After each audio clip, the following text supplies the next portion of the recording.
ருசி நாக்கில் நிற்கும். ஒரு வாரத்துக்கு டேஸ்ட்டு மறக்க மாட்டீங்க. நீ அடிக்கடி செய்வீங்க.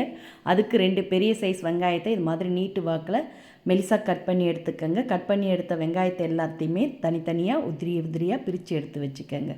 இப்போ இதோட 3 கப் அளவுக்கு ரவை சேர்த்துக்கோங்க. நான் 100 கிராம் அளவுள்ள கப்பால் 3 கப் அளவுக்கு சேர்த்துருக்கேன். 2 பெரிய வெங்காயத்துக்கு 3 கப் அளவுக்கு ரவை கரெக்டாக இருக்கும். இப்போ ரவை சேர்த்து நல்ல வெங்காயத்தோடு எல்லா இடம் பரவுற மாதிரி கலந்துக்கங்க. கலந்த பிறகு இதில் அதிக புளிப்பு இல்லாத நல்ல ஃப்ரெஷ்ஷான தயிராக 1 கப் அளவுக்கு சேர்த்துக்கங்க.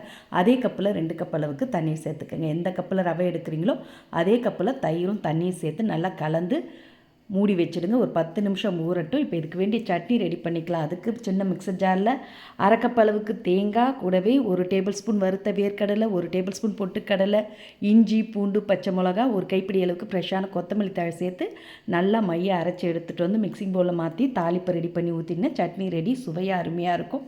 இப்போ கலந்து மூடி வச்ச ரவையை திறந்து பார்த்துக்கலாம். நல்லா ரவை ஊறி சாஃப்டாக நல்லா திக்காக இருக்குது பாருங்கள். இப்போ இதோட 2 பச்சை மிளகா, 1 டீஸ்பூன் மிளகு ஒன்று பாதி மடித்து சேர்த்துக்கங்க. 1 டீஸ்பூன் ஜீரகம், துருவின இஞ்சி, கொஞ்சம் ஃப்ரெஷ்ஷான கருவேப்பிலை மல்லி இலைகள் பொடிசாக கட் பண்ணி சேர்த்துட்டு உப்பு சேர்த்து நல்லா கலந்து இது மாதிரி கொஞ்சம் இலக்கமாக பிசைஞ்சு எடுத்து அதுலேருந்து கொஞ்சம் பெரிய உருண்டையாக உருட்டி எடுத்து வாழையில வச்சு நல்லா மெலிசாக தட்டிக்கங்க. எந்த அளவுக்கு மெலிசாக தட்ட வருமோ அந்த அளவுக்கு மெலிசாக தட்டிக்கங்க. தட்டமும் ஈஸியாக தான் இருக்கும். இப்போ தட்டி எடுத்ததை தவாவில் போட்டு சுட்டு எடுத்துக்கங்க. இது மாதிரி தவாவில் வாழையிலையை திருப்பி விட்டு ஒரு 10 செகண்ட் வச்சு எடுத்திங்கன்னா ஈஸியாக எடுக்க வரும். இப்போ ஒரு சைடு வெந்து செவந்ததும் திருப்பி விட்டு இன்னொரு சைடும் எண்ணெய் ஊற்றி நல்லா 2 சைடுமே வெந்து முறுவலானது எடுங்க. நல்ல சாஃப்டான சுவையான அடை ரெடியாக எடுத்துங்க.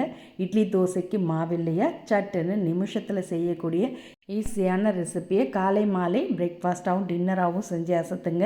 இந்த சட்னியோடு சேர்த்து சாப்பிட்டிங்கன்னா அட்டகாசமாக அருமையாக இருக்குங்க. கண்டிப்பாக ட்ரை பண்ணி பார்த்துட்டு லைக் பண்ணுங்கள், ஷேர் பண்ணுங்கள்.